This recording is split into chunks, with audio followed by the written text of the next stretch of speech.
pero es súper importante sin interpretar su significado. Ya veremos más adelante que en la discusión es donde ya va la interpretación y cómo contribuyen nuestros resultados al conocimiento teórico alrededor de la patología o de la pregunta de investigación que nosotros nos planteamos.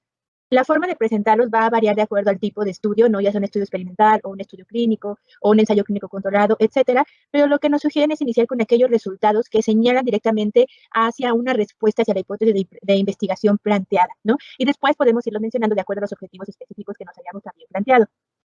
En la redacción del texto es muy útil también. Recuerden que al ser tantas cifras y resultados puede ser un poco aburrido o confuso estar escuchando o estar leyendo cifras, por lo que se sugiere que en la medida de lo posible hagamos tablas o figuras que permitan hacer más dinámica la explicación de nuestros resultados y por ende hacer referencia a los mismos durante el texto.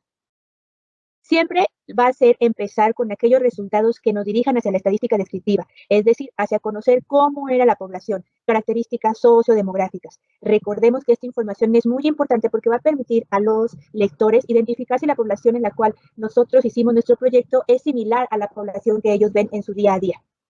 Posteriormente ya vamos a ir mostrando, como lo habíamos mencionado previamente, aquellos resultados que nos permitan confirmar nuestras conclusiones. Y no es apropiado hacer un análisis de las implicaciones de estos resultados. Aquí lo único que voy a hacer es mostrarlos. De hecho, si lo hacemos de una forma clara, el lector podrá irse dando cuenta, digamos que de forma sutil, de que realmente respondimos la pregunta de investigación. Ahora sí, en la discusión voy a evaluar e interpretar las implicaciones de mis resultados, en particular con la hipótesis del trabajo. A veces, en el caso de artículos observacionales o teóricos, no va a haber como tal una opción de discusión. Eso también depende del formato que sugiera la revista, porque va a ser a lo largo de todo el paper, por ejemplo, las revisiones, que se va a estar efectuando este tipo de discusión.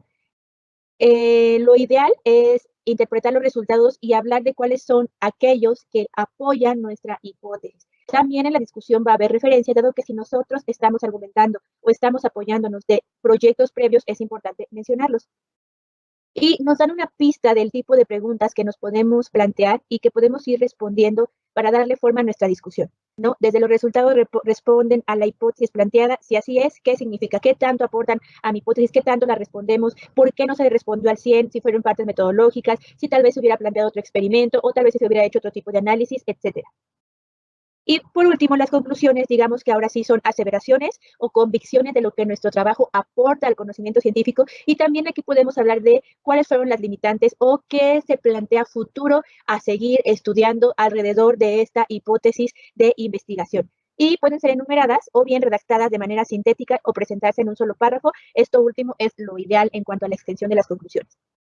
Con respecto a figuras, tablas y referencias, las puse al final porque generalmente en todos los manuscritos se pide que estas secciones vayan al final del manuscrito. Y lo que se pide es que estas figuras sean hechas en alta resolución, generalmente en blanco y negro. A color, el problema es que nosotros pues pagamos un fee más alto porque pues la revista tiene que hacer la impresión a color y eso eleva el costo de nuestra publicación. Asimismo, las tablas muchas veces nos van a poner cuál es el límite de columnas y de filas, tienen que ser muy claras y además cada figura y cada tabla debe venir cada una en una sola página. Muchas veces también los pies de figura y de tabla nos piden que vengan aparte. Y es importante que en los pies o notas de figura no debe de venir un texto abundante, porque la figura o la tabla debe ser capaz de mostrar per se los resultados importantes. Solo te podemos hacer acotaciones acerca de qué significan las siglas o de por qué este resultado en particular debe llamar la atención al lector. Y obviamente las referencias también van en otro apartado, y ahí las características en cuanto al formato que sigamos va a depender de aquel que sugiera la revista de investigación. Aquí ya, como ya sabemos, hay que consultar cuáles son las reglas para los tipos de lectura que vamos a citar, ya sea desde libros, artículos, páginas de internet, etc. Y bueno, una vez que ya armé mi manuscrito y lo sometí, ¿cuáles son los pasos? La revista asigna el manuscrito a un editor y en el caso de que la revista no nos haya pedido enviar un manuscrito sin nombres, lo que hará es ocultar la información respecto a los autores para que así puedan mandarlo a los revisores para hacer este proceso de peer review, en el cual pues no se conocen ni los revisores a los autores ni viceversa. Muchas veces en lo que se retrasa mucho la respuesta de una revista es porque a veces tienen tiempos muy laxos para que el revisor primero responda que se acepta revisarlo y después que entregue la revisión. Generalmente las revistas de alto impacto, los tiempos suelen ser muy cortos, 2 o 3 semanas, ya se tendría una respuesta y pues eso es una ventaja de una revista de alto impacto.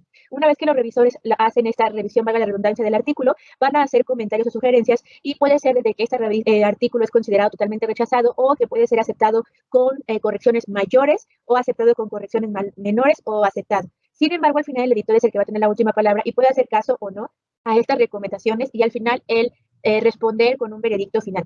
si el artículo es aceptado con mejoras o recomendaciones, generalmente la revista nos va a dar un tiempo de 3, 6 meses, dependiendo de lo que nos pidan, para hacer estos cambios o hacer estos nuevos experimentos y volver a someter el artículo para valorar finalmente si va a ser o no publicado. Aquí les dejo esta página que también vienen los links de referencias para que tengan este material de apoyo de cómo llevar a cabo la escritura de un manuscrito, términos de búsqueda, de los comités editoriales, etcétera. Espero que esta información le haya sido de mucha utilidad. Saludos.